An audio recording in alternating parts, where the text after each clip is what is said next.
Chapter 3 is about taxes on the financial statements. Taxes, as you might imagine, is a very significant component of a company's financial statements, and it's more complicated than just multiplying whatever the company's net income is by a tax rate. So this chapter is going to go through a bunch of different aspects that are reported on the financial statements relating to income taxes. The chapter starts off with a nice big picture example where it brings up the situation where this guy, he doesn't understand why his company's book income times a tax rate isn't what the financial statements show as tax expense. It discusses differences between that number and what actually shows up on the financial statements as tax expense. And then also, he wants to know why there's differences between what the financial statements show as tax expense and what the tax return shows as tax liability.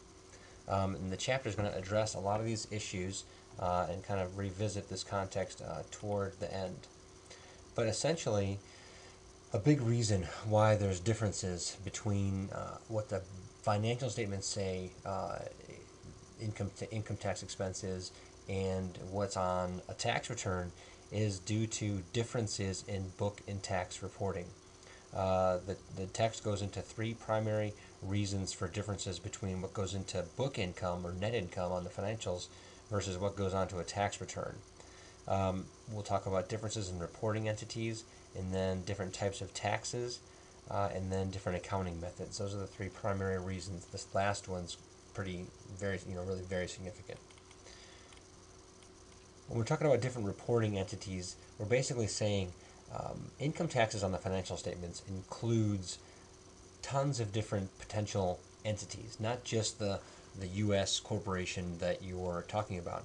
If that U.S. corporation owns foreign subsidiaries, then there could be lots of other entities that are included in global net income on the financial statements.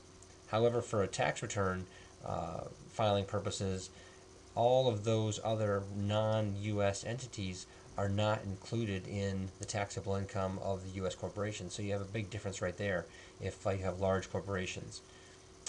This paragraph here discusses how income is reported by subsidiaries when more than 50% of the subsidiary is owned, between 20 and 50% is owned, and if less than 20% is owned.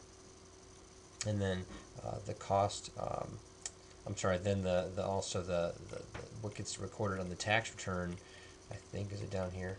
What gets recorded on the tax return, no, it doesn't go into more detail than just this. What goes on the tax return is just any dividends received from subsidiary companies.